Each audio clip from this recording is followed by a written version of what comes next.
ভদুয়া গ্রাম শহরের কোলাহল থেকে দূরে সুন্দর একটি গ্রাম, যেখানে গ্রামীণ জীবনের সরলতা আর প্রকৃতির সৌন্দর্য একসাথে মিশে আছে। আসসালামু আলাইকুম ওরহমতুল্লাহ। আমি এমএইস ফারজানা। তো অনেকেই কমেন্ট করেছিলেন ভদুয়া গ্রামটা ঘুরে দেখানোর জন্য। ভদুয়া গ্রামটা বড় হওয়ার কারণে ভিডিওগুলো দুইটি পর্বে বিভক্ত করা হয়েছে। আজকের এই পর্বে আপনাদের দেখানো হবে সোহাগপুর মোড় থেকে ভদুয়া সরকারি প্রাথমিক বালিকা বিদ্যালয় পর্যন্ত। দ্বিতীয় পর্বে গ্রামের বাকি অংশটুকু দেখানো হবে। আলমডাঙ্গা উপজেলার জামজামি ইউনিয়নের অন্তর্গত ভদুয়া গ্রাম আয়তনে বড়, বৈচিত্র্য ভরপুর এবং প্রকৃতির অপার সৌন্দর্যে ঘেরা একটি ঐতিহ্যবাহী জনপদ। এই গ্রামের প্রতিটি কোণ যেন নিজস্ব এক গল্প বহন করে, আর সেই গল্পের সবটুকু একসাথে তুলে ধরা সম্ভব নয় বলেই ভিডিওটি করা হয়েছে দুইটি পর্বে। ভদুয়া গ্রামের প্রধান বৈশিষ্ট্য হলো এর প্রাকৃতিক পরিবেশ। গ্রামের রাস্তার দুই পাশে সারি সারি গাছ, যেখানে সকালবেলার স্নিগ্ধ হাওয়া আর পাখির ডাক এক অনন্য অনুভূতি সৃষ্টি করে।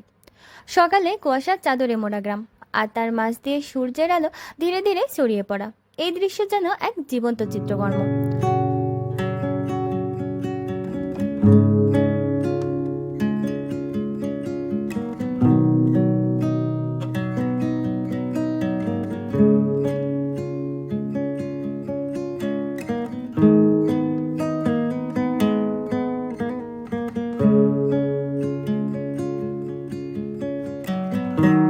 বর্ষা মৌসুমে মাঠ জুড়ে সবুজ ধান ক্ষেত, আর শীতকালে ফসলের সমারোহ গ্রামটিকে করে তোলে আরও প্রাণবন্ত।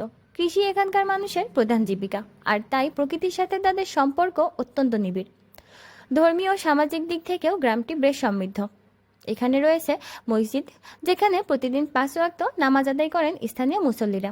ঈদ, মাহে রমজান কিংবা অন্যান্য ধর্মীয় অনুষ্ঠানগুলোতে গ্রামের মানুষ একত্রিত হয়ে মিলেমিশে আনন্দ ভাগাভাগি করে নেয়।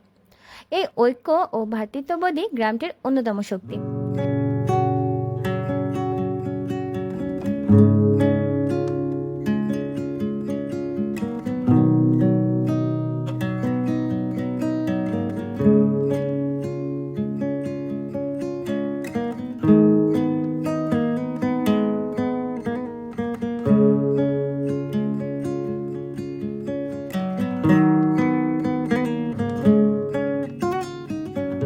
এই গ্রামের পাশে অন্যতম বাজার জামজামি বাজার।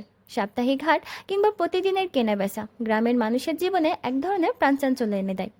পাশাপাশি নতুন প্রজন্ম ধীরে ধীরে আধুনিকতার ছোঁয়ায় নিজেদের গড়ে তুলছে, যা গ্রামের উন্নয়নে ইতিবাচক প্রভাব ফেলছে।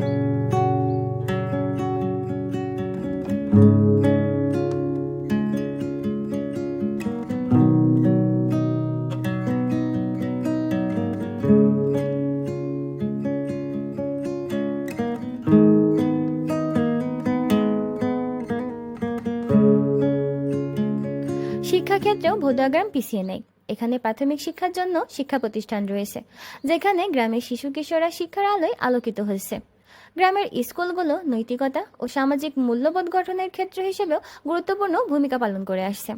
সব মিলিয়ে ভদুয়া গ্রামটি একদিকে যেমন প্রাকৃতিক সৌন্দর্যে ভরপুর, তেমনি অন্যদিকে রয়েছে মানুষের আন্তরিকতা, ঐতিহ্য ও সংস্কৃতির মেলবন্ধন, যেখানে প্রতিটি মানুষ নিজের শেকড়ের সাথে গভীরভাবে যুক্ত।